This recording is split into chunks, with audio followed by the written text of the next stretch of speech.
Wahyu sebagai getaran ilahi. Bayangkan sejenak langit malam yang sunyi. Tidak ada suara selain desir angin, tidak ada cahaya selain bintang yang berkelip. Dalam keheningan seperti itu, semesta seolah berbicara. Ada gelombang yang tak terlihat, ada getaran yang tak terdengar telinga biasa, tetapi bisa ditangkap oleh hati yang jernih.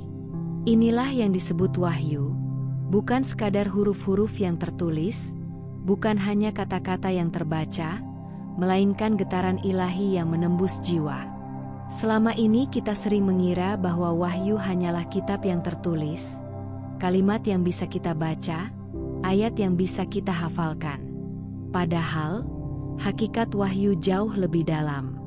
Wahyu adalah energi murni, getaran kosmik dari Sang Pencipta yang ditangkap oleh kesadaran manusia pilihan. Ia ibarat gelombang elektromagnetik yang merambat di udara. Mata kita tak melihatnya, telinga kita tak mendengarnya, tetapi perangkat yang selaras bisa menangkapnya. Begitu pula nabi dan rasul. Mereka adalah penerima gelombang ilahi yang sempurna. Mereka menjaga diri dari kebencian, iri, ambisi, dan keserakahan, sehingga hati mereka bening seperti cermin. Ketika semesta memancarkan getaran, mereka menangkapnya, menerjemahkannya, lalu menyampaikannya kepada manusia dalam bentuk kata-kata, perintah, dan hikmah. Bayangkan sebuah telepon genggam. Ia bergetar ketika ada pesan masuk. Yang datang bukan gambar, bukan tulisan, bukan suara. Yang datang hanyalah energi, gelombang elektromagnetik yang mengandung informasi. Lalu perangkat yang canggih itu menerjemahkannya menjadi teks, gambar, atau suara. Begitu pula wahyu. Yang datang kepada nabi bukanlah huruf atau kata, melainkan energi ilahi. Lalu jiwa nabi, yang lebih canggih dari segala teknologi buatan manusia, menerjemahkan energi itu menjadi kalimat yang bisa dipahami manusia. Itulah mengapa Al-Quran, Injil, Taurat, Zabur, dan wahyu-wahyu lain bisa hadir dalam bahasa manusia, meski asalnya adalah getaran ilahi. Pertanyaannya, mengapa Nabi bisa menangkap wahyu sedangkan kita tidak? Jawabannya adalah frekuensi. Sama seperti nomor telepon yang unik, setiap manusia punya frekuensi batin. Nabi menjaga frekuensinya tetap murni, selaras dengan semesta. Mereka menjaga diri dari polusi batin, kebencian, iri hati, dendam, keserakahan. Karena kejernihan itu, mereka bisa terhubung langsung dengan sumber cahaya. Sedangkan manusia biasa sering terjebak dalam kebisingan, pikiran yang penuh keluhan, hati yang penuh dendam, jiwa yang penuh ketakutan. Frekuensi ini membuat kita sulit menangkap getaran ilahi. Bukan karena wahyu berhenti, melainkan karena kita tidak mampu menyetel diri untuk menangkapnya. Wahyu bukanlah sesuatu yang mati di masa lalu. Ia adalah energi yang terus memancar. Bedanya, kita tidak menyebut pengalaman batin kita sebagai wahyu kenabian, karena itu khusus untuk nabi. Tetapi kita tetap bisa menangkap getaran ilahi dalam bentuk ilham, intuisi, atau firasat. Ketika hati tenang, doa ikhlas, dan jiwa hening, seringkali jawaban datang tanpa kita duga. Itulah getaran yang sama, hanya berbeda tingkat. Maka jangan remehkan keheningan. Dalam hening, kita membuka saluran yang tersumbat oleh kebisingan pikiran.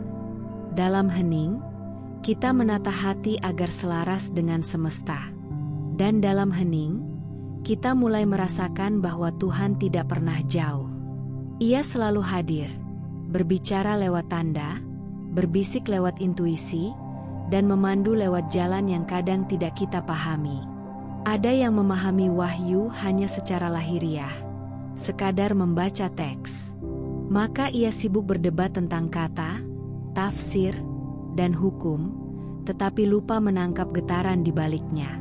Padahal kata hanyalah bungkus, dan getaran adalah isinya. Orang yang berhenti pada bungkus akan terjebak dalam perbedaan tafsir.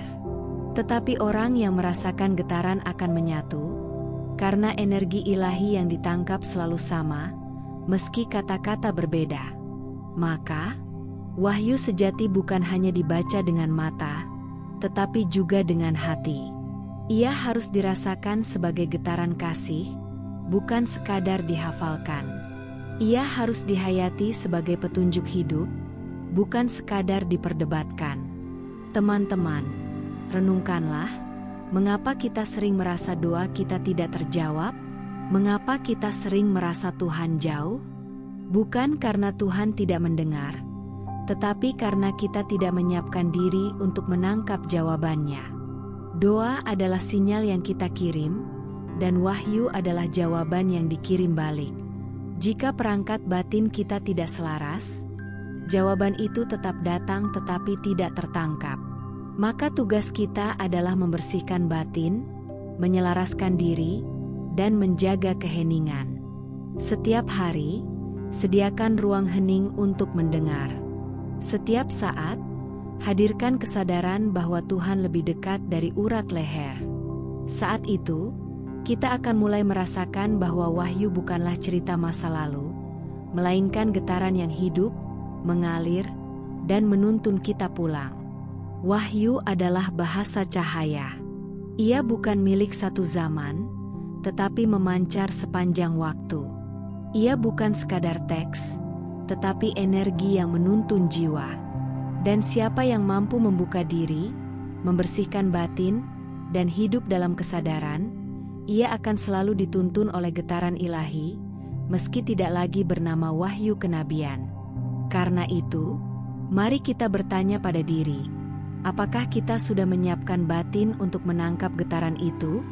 Apakah kita masih sibuk dengan kebisingan pikiran, atau sudah berani masuk ke heningan? Sebab, pada akhirnya, hanya yang siap heninglah yang bisa mendengar suara Tuhan yang selalu hadir di dalam diri.